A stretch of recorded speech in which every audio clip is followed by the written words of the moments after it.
Hello, love and greetings to you. I am Paul Friedman. I'm the founder of the Marriage Foundation. Hopefully you're already a subscriber to this channel. If not, now's a good time.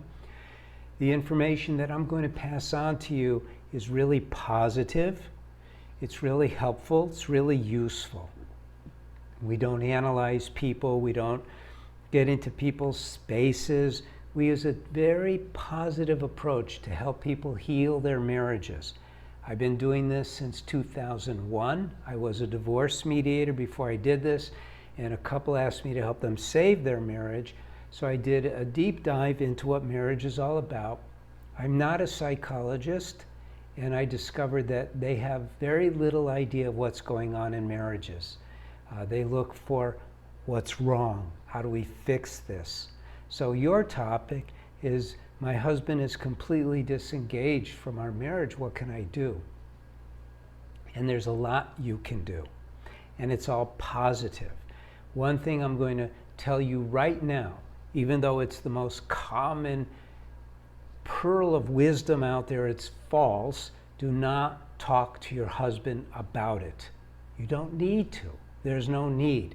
And the reason why there's no need is because the reason why your husband is disengaged, if you were to stand back, is not very complicated.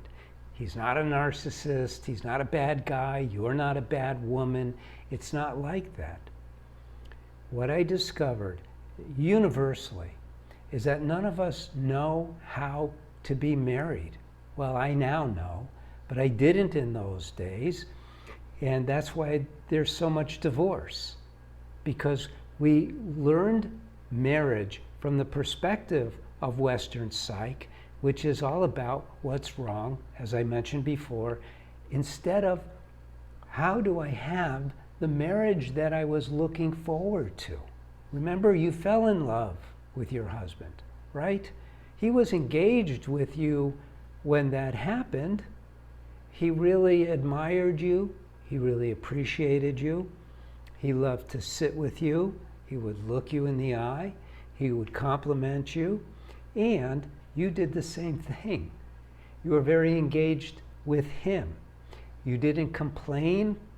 You didn't criticize. You didn't put him down. You didn't roll your eyes. You didn't shut him off. You didn't turn him away. Remember? Life was very different.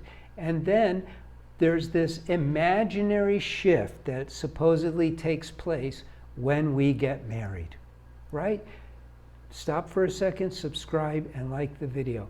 And that shift is, okay, now that we are married. Well, the now that we are married paradigm is stupid. The reality is that now that we are married, we can really open our hearts to each other. We can really turn that devotion that we have towards each other and cultivate it and let it grow into this marvelous love that has no end, has no beginning, has no end. And here's the thing, that is not of the mind, you see, which is why Western psychology can't help you with your marriage. That is of the soul. Hence, soulmates. The truth is, you are a soul, you have a body, you have a mind, and we don't want the mind to get in the way of our love. We don't want the day-to-day BS to get in the way of expressing our love, of expressing our inner happiness. You have inner happiness, but it's clouded over by the mind. The mind is imposed upon by our body. The body is always telling the mind, watch out for this danger, watch out for that danger. Isn't it true? You learned this in middle school where you were taught about self-preservation. The one thing that you could say is true about every living thing is it's driven by self-preservation. That's of the body.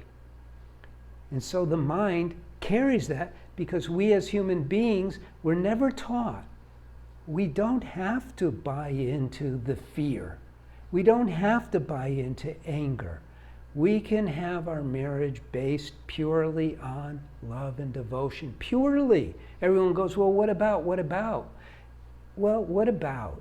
It's going to go on, but that should not be the focus of your marriage. When it starts pulling you away from the love, that's the time to stop and go back to, I love him. I should never criticize him. I don't care what he does. I should never criticize him. I should never humiliate him by turning him away. I should never put him down in any way, shape, or form. On the contrary, I should be doing what I did when we first got together. I should be praising him, pointing out his wonderful attributes, making him feel like a real man. You see, this is not difficult. Now, of course, everyone's going to say, oh yeah, but forget them. Forget that. Do you know why forget all that? Think about it. What is better than that experience that you have had of love, pure love, without the mind telling you da da da da da da? What is better? There's nothing better. Why? Because it's the ultimate expression and feeling of you, the real you, the soul. And we are souls, and this is where we want to go to, both as individual people and as married people. We want to, most of the people who come to us, and many come to us to help save their marriage. We've saved thousands of marriages over the years with our courses. And many people say, well, I want to make sure that what you teach is aligned with the Bible, that it's God-centric. And it is. Not that we have a religion and we don't push any religion whatsoever. We honor them all. And we even work with people who are atheists. But the real deal is that you are a soul. Just can't pretend you're not. When people are really strong atheists, what I used to do, because I worked for 8 years with people individually, and what I would say to people who said, well, I'm an atheist, I don't believe in all that crap.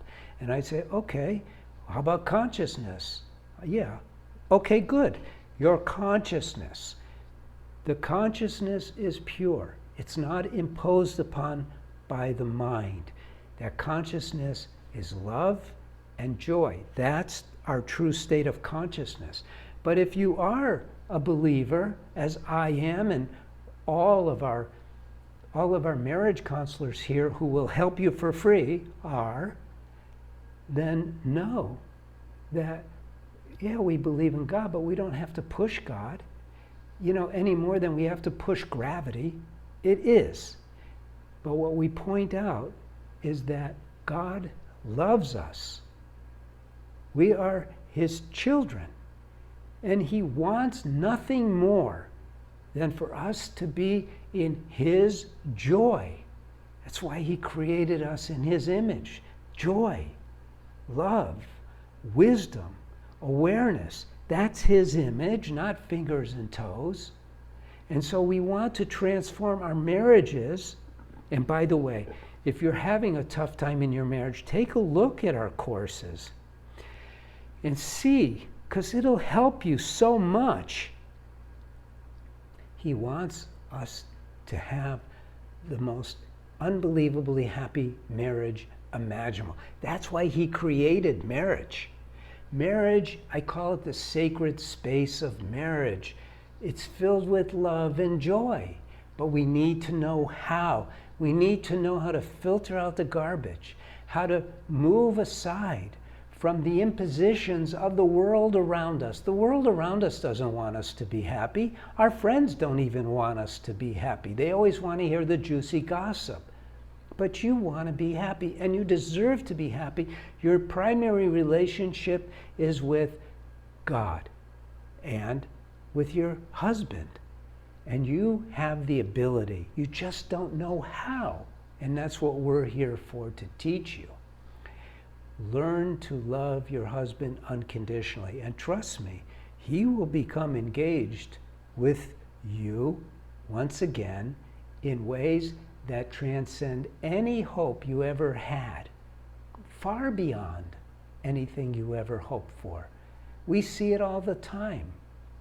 We see it all the time. When you know how, and then we give you specialized tools to hold the mind back and to open up your heart, you can have it all. And that's what we want for you. Now go to our website and get the 10 top do's and don'ts for marriage. These will really, I mean, you'll go, wow, of course. And that's what it's all about. Everything that we do at the Marriage Foundation is, of course. And that's what we want for you. Of course. I should experience love and happiness in my marriage, not all this other crap. Of course, we have to face the day and go through it, but we don't have to let it bring us down. I'm Paul Friedman. I founded the Marriage Foundation to serve you, to help you, to be here for you. All our counselors feel the same. Please stop by again. God bless you. Take care.